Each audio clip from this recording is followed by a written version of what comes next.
नमस्कार, मैं हूं आपके साथ सोनिया चौहान। हमर छत्तीसगढ़ में आप सभी का स्वागत है। रुक करते हैं खबरों की ओर। कृष्णा पब्लिक उच्च माध्यमिक विद्यालय हरदी बांध में उद्घाटन समारोह में उप मुख्यमंत्री अरुण साव कार्यक्रम में शामिल हुए। कार्यक्रम के दौरान अरुण साव ने स्कूल में विराजमान मां सरस्वती माता की पूजा अर्चना की और साथ ही कृष्णा पब्लिक स्कूल के उद्घाटन ने अरुण साव ने अपने हाथों से फीता काटकर उनका शुभारंभ किया। और क्या कुछ है पूरा मामला, देखिए हमारी ये खास रिपोर्ट में।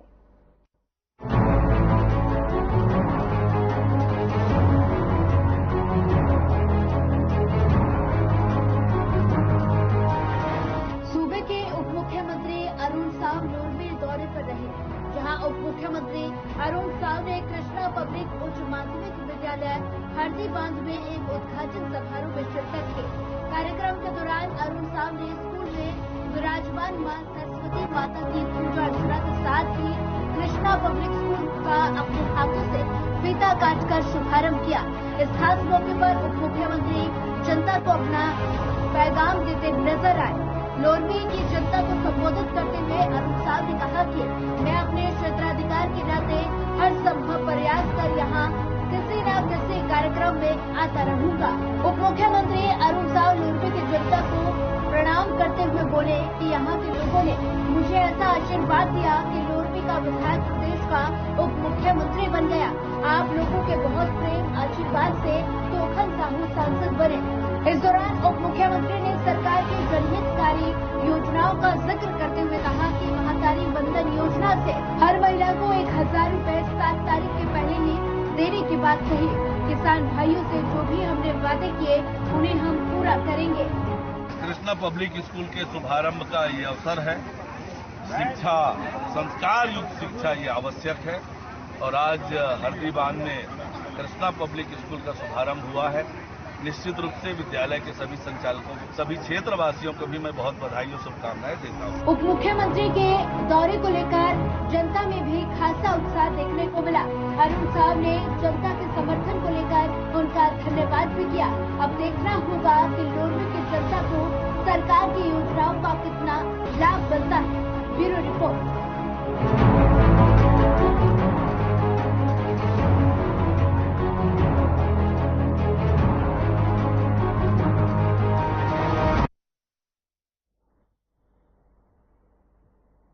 जांजगीर चांपा में जिला उपयोगिता समिति की अहम बैठक आयोजित की गई। कलेक्टर की अध्यक्षता में आयोजित बैठक में कई अहम निर्णय लिए गए और इस साल 6 जुलाई से खरीफ फसल के लिए नहर में पानी देने का निर्णय लिया गया और साथ ही 15 अक्टूबर को पानी बंद करने का अहम निर्णय लिया गया और कलेक्टर ने विभागीय अधिकारियों को तय समय में खाद, बीज और पानी उपलब्ध कराने के भी निर्देश दिए। देखिए हमारी ये खास रिपोर्ट।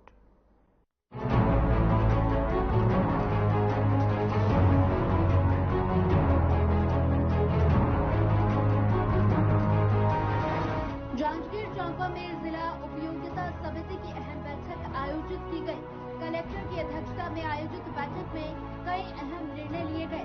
समिति द्वारा हसदेव बांधो परियोजना के अंतर्गत हसदेव बाईं तट नहर प्रणाली और हसदेव दाईं तट नहर प्रणाली में खरीफ सिंचाई 2024 के लिए 5 जुलाई से पानी प्रवाहित करने का निर्णय लिया गया।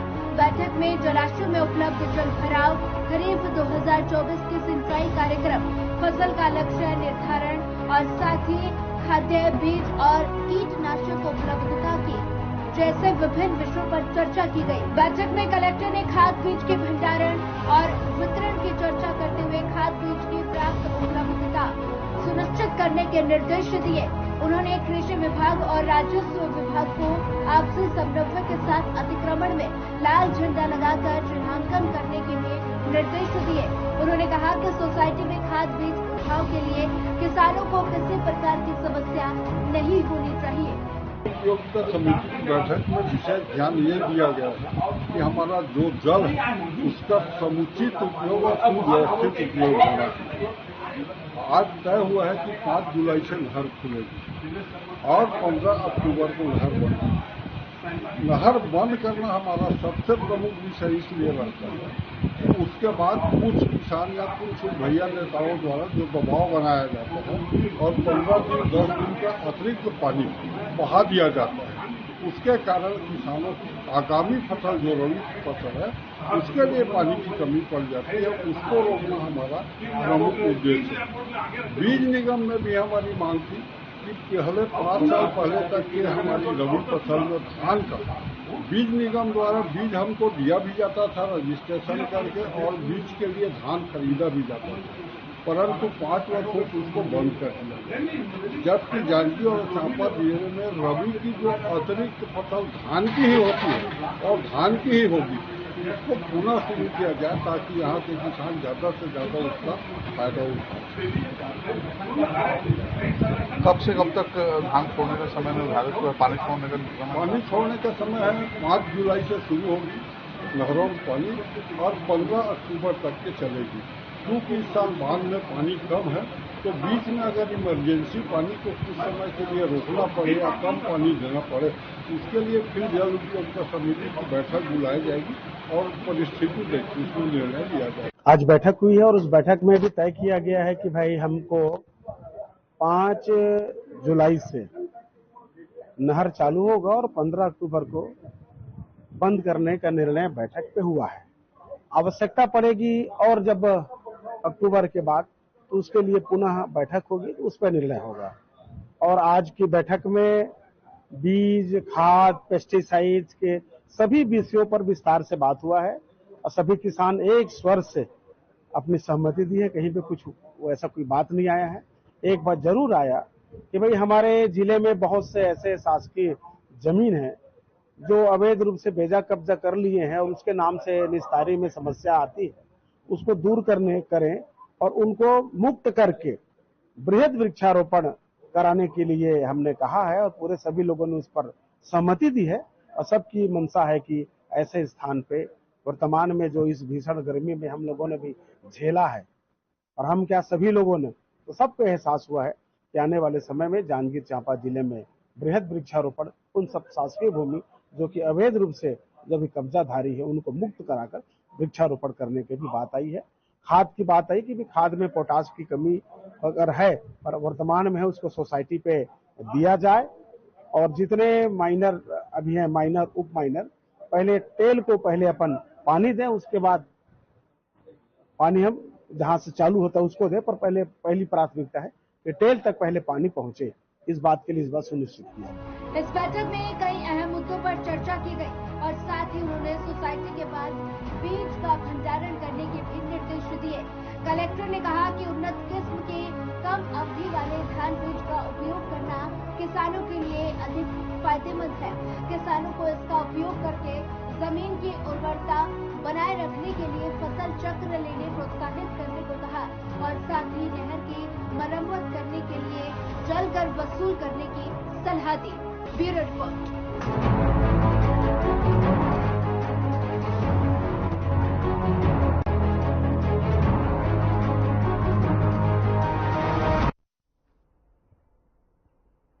मुख्यमंत्री विष्णुदेव साय ने अपने निवास कार्यालय में बैठक की और इस दौरान उन्होंने कृषि और उद्यागिनी विभाग की समीक्षा की। वहीं मुख्यमंत्री मत्स्य पालन, पशुपालन और दुग्ध महासंघ के काम काज की भी समीक्षा की।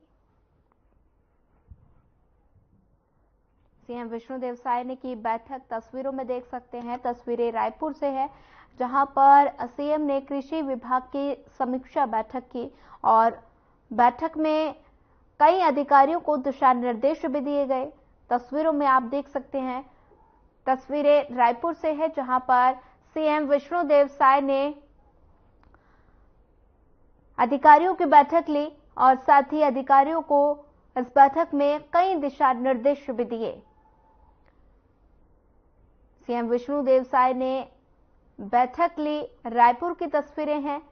कृषि विभाग के अधिकारियों की समीक्षा की और साथ ही अधिकारियों को कई दिशा निर्देश भी दिए गए। तस्वीरें रायपुर से हैं जहां पर सीएम विष्णुदेव साय ने बैठक का आयोजन किया और साथ ही सीएम विष्णुदेव साय ने बैठक की अध्यक्षता की और सभी कृषि अधिकारियों को सीएम ने निर्देश दिए। तस्वीरें रायपुर से हैं, जहां पर सीएम विष्णुदेव साय ने कृषि विभाग की समीक्षा बैठक ली और साथ ही अधिकारियों को दिशा निर्देश भी दिए।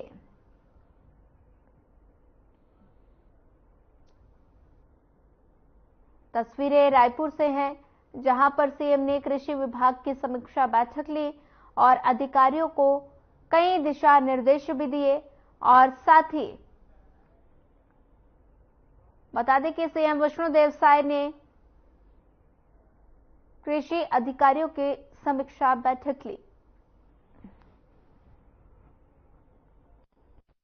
केंद्रीय मंत्रिमंडल के गठन पर छत्तीसगढ़ के भाजपा के कद्दावर नेताओं को जगह न मिलने पर विधायक देवेंद्र यादव ने भारतीय जनता पार्टी के ऊपर जमकर निशाना साधा।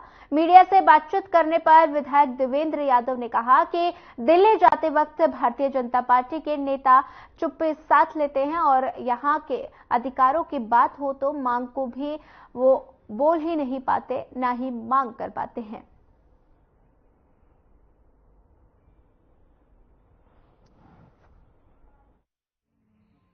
और भैया लोग देखिए, ऐसा है, ये समझ ही नहीं आता कि छत्तीसगढ़ के नेता और यहाँ के भारतीय जनता पार्टी के लोग वहाँ जाके चुप्पी क्यों बांध लेते हैं। क्या यहाँ के अधिकारों की बात हो तब भी वो केंद्र सरकार से ना मांग कर पाते हैं, ना बोल पाते हैं। यहाँ के जनता के अधिकारों की तो लड़ाई लड़ ही नहीं पाते और खुद के भी अधिकारों की नहीं लड़ पाते। अब बताइए, इतने वरिष्ठ लोग हैं लेकिन उनकी राजनीतिक उपयोगिता शून्य है भारतीय जनता पार्टी के लिए, तो उनको आकलन करने की जरूरत है। और मैं तोकन साहू जी को शुभकामनाएं दूंगा कि वो मंत्री बने और उनसे उम्मीद भी करूंगा, क्योंकि 35 साल से म्यूट सांसद बिलासपुर को मिलते आया है। आप भी इस बार जीत के गए हैं, मंत्री भी बन गए हैं, तो मुझे उम्मीद है कुछ चुप्पी खुलेगी संसद में। खुलती है नहीं खुलती है, लोगों की जो जन समस्याएं हैं उसका समाधान होता है नहीं होता, ये आने वाले समय में देखने के लिए होगा। लेकिन हम तो उम्मीद करेंगे कि जन सेवा हो और लोगों का काम हो। और चाय पीते चलो। कलेक्टर डॉक्टर गौरव कुमार सिंह ने खरोरा तहसील कार्यालय का निरीक्षण किया। इस दौरान उन्होंने वहां कंडिकावार प्रकरणों की समीक्षा की और मामलों को लंबित रहने के कारण पूछते हुए जल्द निराकरण करने के आदेश दिए। कलेक्टर ने निर्धारित समयावधि में प्रकरणों के निराकरण न होने पर नाराजगी भी जताई और वहीं राजस्व वसूली के प्रकरण दर्ज न होने पर भी नाराजगी जताई और निरंतर एंट्री न होने का कारण पूछा। और इसके साथ ही कलेक्टर डॉक्टर गौरव कुमार ने भी पटवारी से और पुलिस के साथ समन्वय बैठक कर जल्द प्रतिवेदन प्राप्त करने को कहा।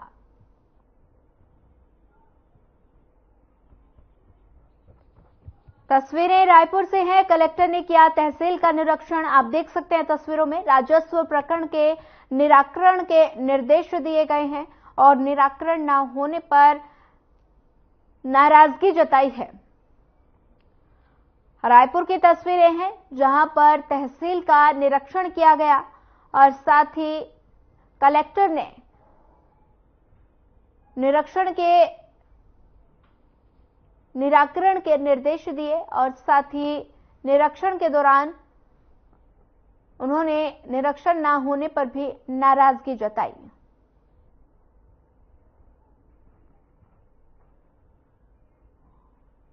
दंतेवाड़ा जिले के किरंदुल में पत्रकार सम्मेलन समारोह कराया गया, जिसमें बचेली की अनुविभागीय अधिकारी राजस्व विवेक चंद्रा मुख्य अतिथि और तहसीलदार जीवेश सौरी विशिष्ट अतिथि और अरसील मित्तल निपुण प्रमुख राघवेलु और किरंदुल थाना प्रभारी प्रहलाद कुमार साहू उपस्थित रहे। इस दौरान बच्चों का स्वागत नृत्य प्रस्तुत कर किया गया और आए हुए अतिथियों का मेमेंटो देकर उनका सम्मान भी किया गया।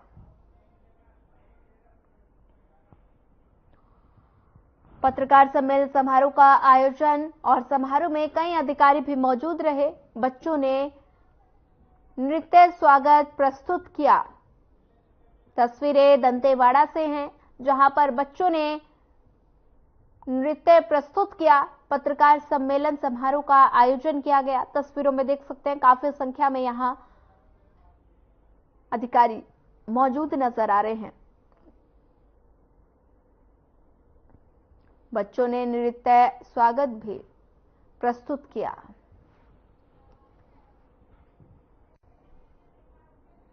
जांजगीर चांपा के नरियरा में भू विस्थापितों में मोर्चा खोल दिया है। केएसके महानदी पावर प्लांट के खिलाफ भू विस्थापित लामबंद हो गए और मांगों को लेकर शासन प्रशासन को चेतावनी दे डाली। देखिए हमारी ये खास रिपोर्ट।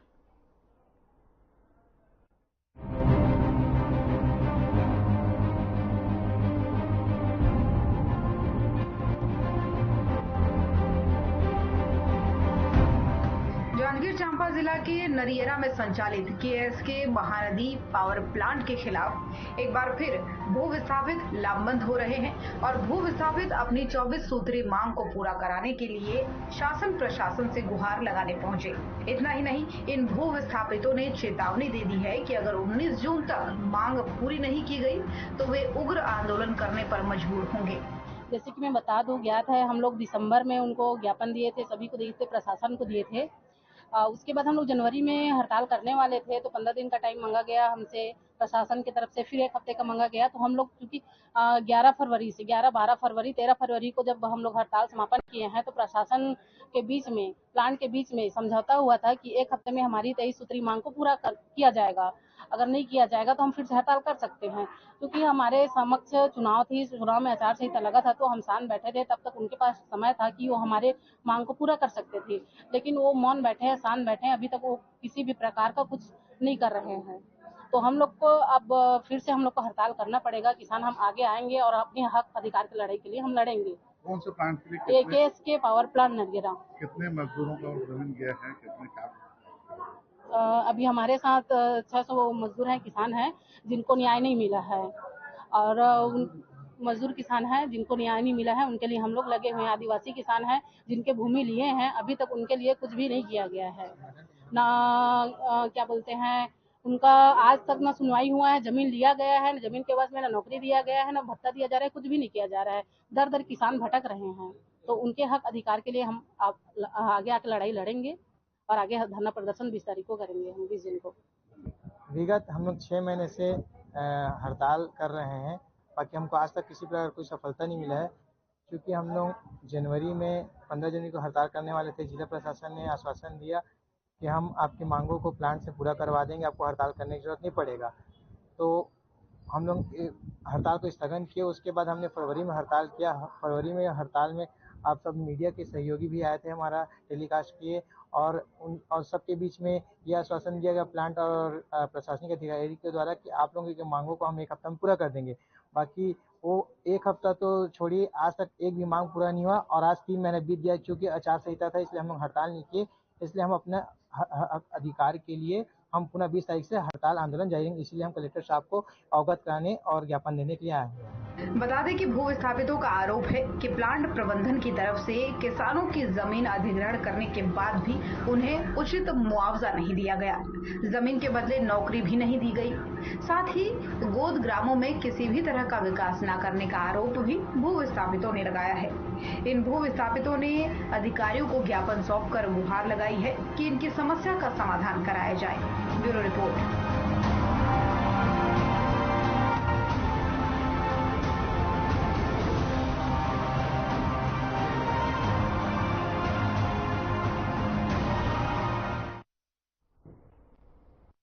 प्रदेश में मुख्यमंत्री श्रमिक पेंशन योजना के तहत 60 साल पूरे कर चुके 8 और श्रमिकों के पेंशन को जारी कर दिया गया।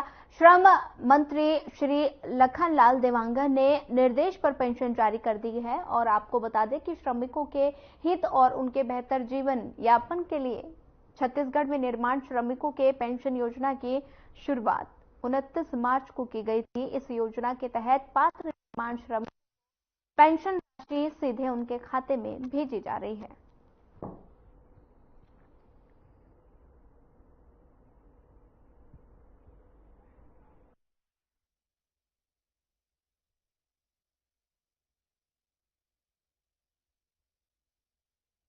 रायपुर कलेक्टर डॉक्टर गौरव कुमार सिंह ने अचानक माना कैंप स्थित सिविल अस्पताल पहुंचे और अस्पताल में मूलभूत सुविधाओं समेत इलाज आदि का निरीक्षण किया। कलेक्टर ने अस्पताल में भर्ती मरीजों से उनकी तबीयत पूछी और चल रहे इलाज के बारे में भी जानकारी ली। कलेक्टर ने मरीजों से डॉक्टर को राउंड और नर्सों द्वारा दवा देने के साथ साथ खाने पीने की व्यवस्था का भी पूरा फीडबैक लिया और इसके साथ ही डॉक्टर गौरव कुमार सिंह ने अस्पताल में मोतियाबिंद के ऑपरेशन के बाद भर्ती बुजुर्गों का भी हालचाल जाना। वहीं कलेक्टर ने अस्पताल प्रबंधन और डॉक्टरों को मरीजों को गुणवत्तापूर्ण भोजन देने और निर्धारित समय पर भर्ती मरीजों की जांच करने के साथ साथ किसी भी आपात स्थिति से निपटने के लिए तैयार रहने के निर्देश दिए।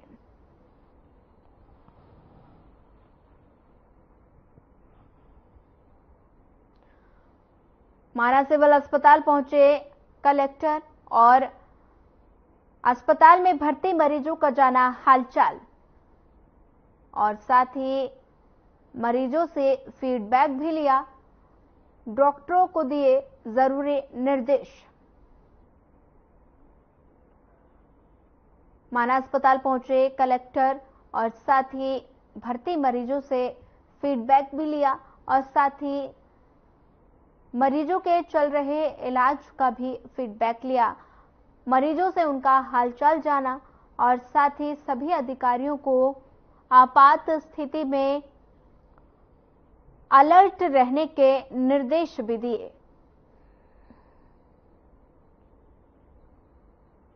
माना सिविल अस्पताल पहुंचे कलेक्टर और साथ ही अस्पताल में भर्ती मरीजों से जाना हालचाल। आपात स्थिति में अलर्ट रहने के लिए निर्देश भी दिए और साथ ही अस्पताल में भर्ती मरीजों का फीडबैक भी लिया।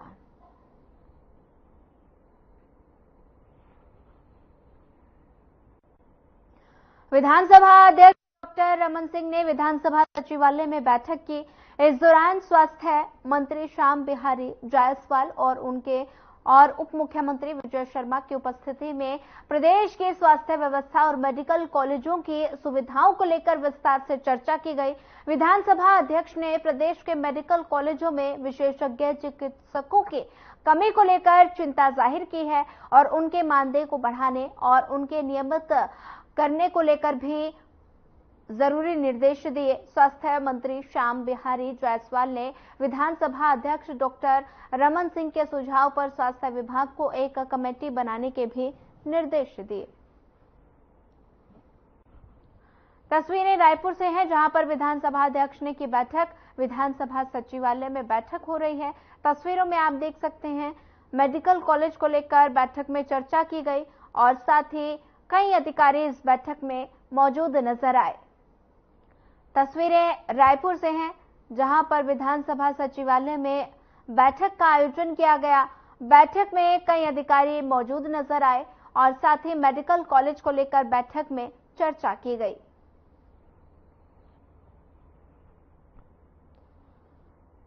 रायपुर में विधानसभा सचिवालय में बैठक का आयोजन हुआ और साथ ही मेडिकल कॉलेजों को लेकर बैठक में चर्चा की गई।